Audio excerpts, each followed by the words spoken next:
आया बोलेंगे तब।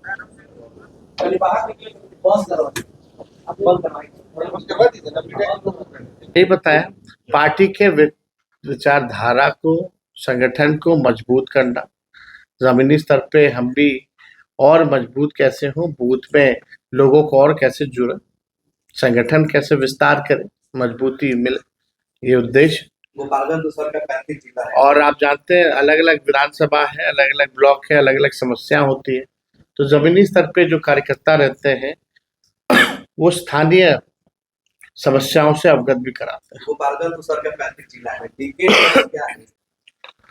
अब समय आएगा, हमने कल भी इस बात को कहा, पत्रकार भाई इच्छुक हैं जानने के, बोले कि जब समय आएगा तो हर एक चीज जो है रखेंगे कि किस प्रकार से वसूली होती है।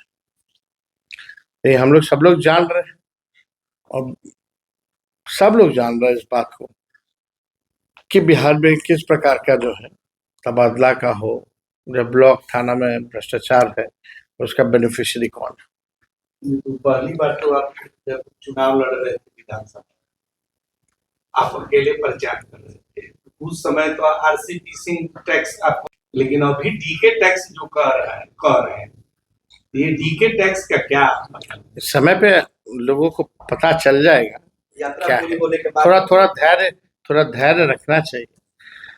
हर चीज जो होता है विदाउट एविडेंस हम लोग सारी चीजें रखेंगे, कैसे क्या हो रहा है बिहार में। एजेंसियां लगातार आरजेडी के एक्स मिनिस्टर हो या फिर लीडर्स उनके यहाँ रीड कर रहे हैं, इसे आप कैसे देखते हैं? देखिए ये तो कोई स्वाभाविक है, ये तो बीजेपी का सेल है। अब बिहार में चुनाव है, दिल्ली के बाद एकमात्र 25 में जहाँ चुनाव है वो बिहार है। अब यहाँ आप देखिएगा कूद कूद करके केंद्र मंत्री आएंगे हर 2 दिन पे, बड़ा बड़ा घोषणा करेंगे, राष्ट्र लेवल पे केवल बिहार की चर्चा होगी कि बिहार के लिए ये किए वो किए, लेकिन बिहार को तो ठगा गया, सौतेला व्यवहार हो रहा, एजेंसियां लगाई जाएंगी। और ये एजेंसी जब सरकार हम लोग बीजेपी का गिराए थे, मुख्यमंत्री इधर आए थे, तो विजय चौधरी जी के रिश्तेदारों पर भी छापा हुआ था, ललन सिंह जी के करीबी पे भी छापा हुआ था, और कई चहेते अधिकारी हैं नीतीश बाबू जी के, उनके यहाँ भी छापा पड़ा था। तो आरजेडी तो हम तो कहते हैं कि हमारे घर में दफ्तर खोल लेना चाहिए इन लोगों को। जैसे कब नहीं जाए तो किराया उधार लेना पड़ता है और घर चलाना बड़ा कठिन हो गया है। तो हम लोगों ने इसीलिए तय किया कि हम लोगों की जब सरकार बनेगी तो माई बहन मान योजना हम लोग लाएंगे, और ये योजना सरकार बनने के 1 महीने के अंदर शुरुआत कर दी जाएगी, और इसमें 2500 रुपए प्रति माह उन महिलाओं और बहनों को हम लोग देने का काम करेंगे। स्मार्ट मीटर से लोग परेशान हैं, स्मार्ट मीटर और बिजली जो है बिहार में पूरे देश में सबसे महंगा बिजली मिलता है, लोग परेशान हैं।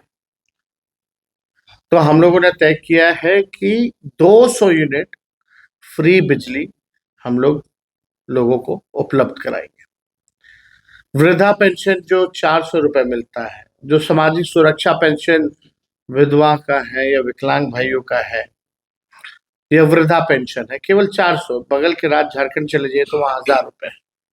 तो हम लोगों ने तय किया इसको 400 से बढ़ा के 1500 रुपए हम लोग करेंगे, और एक बार हम पूरा बिहार जब घूम लेंगे तो जनता के सामने अपना ब्लूप्रिंट भी, रोड मैप भी, विजन भी रखेंगे, जिसमें किसान, मजदूर, इंडस्ट्री, पलायन, गरीबी, महंगाई, नौजवान, महिला, सभी लोगों के लिए, व्यवसायिकों के लिए सारी चीजें जो है हम लेकर के आएंगे कि किन किन के लिए हम लोग क्या करेंगे।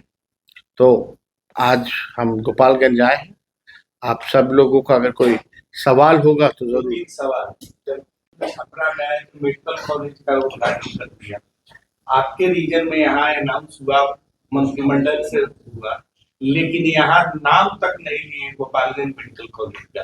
क्या नीतीश जी को आपके रीजन में किए गए कार्यों से चिढ़ है क्या? अब देखिए, अब हम इसके बारे में तो कुछ कह नहीं सकते हैं। आप देखिएगा, वही नीतीश कुमार जी जो असंभव कहते थे 2020 में 10 लाख नौकरी के बारे में, आज वही कहते हैं कि हम 20 लाख देंगे। पहले बोलते थे कहाँ से लाएगा, अपने बाप के पास से पैसा लाएगा। आज उन्हीं के पार्टी के लोग जो है लिखते हैं कि रोजगार मतलब नीतीश कुमार। काम कौन किया नहीं किया, क्रेडिट लेने की राजनीति में हम नहीं रहते। काम डिलीवर हो जाए, लोगों का भला हो जाए, बेहतर है। लेकिन आप कम से कम विकास कार्य को तो मत रोको, चाहे हमारा किया हो या किसी का किया हो। काम अगर रुकेगा तो लोगों का ही नुकसान होगा। और ये मेडिकल कॉलेज में केवल आरजेडी के लोग या हम थोड़ी इलाज कराएंगे, इसमें हर जाति के लोग, हर वर्ग के लोग, दूर दराज से लोग पढ़ने भी आएंगे, डॉक्टर भी बनेंगे, इलाज भी होगा। नहीं, कौन सा काम है? जितना हम अभी काम गिनाए आपको 17 महीने में, तो नीतीश जी को नहीं पता था। 17 साल बाद याद आया कि आईटी पॉलिसी भी बनाना है, स्पोर्ट्स पॉलिसी भी बनाना है, और टूरिज्म पॉलिसी भी बनाना है। किसका डिपार्टमेंट? आईटी हमारे मंत्री थे इसराइल मंसूरी। इंडस्ट्री एमओयू जो हुआ 50 करोड़ का, इंडस्ट्री में समीर महासेठ थे। शिक्षा विभाग में नौकरी लगी तो हमारे थे। स्वास्थ्य विभाग में जो सुधार हुआ वो मेरे पास था। टूरिज्म पॉलिसी मेरे पास था, टूरिज्म का जो हुआ, जो थावे में विकास हो रहा है। अच्छा, तो हम तो अर्बन डेवलपमेंट में देखिएगा, कई 20 शहरों में एसटीपी, स्टॉर्म वाटर ड्रेनेज हम लोगों ने देने का काम किया। काम गिनाएंगे तो बहुत है, लेकिन किया हुआ तो हम ही लोगों का है। आरजेडी के कोटे के सब है।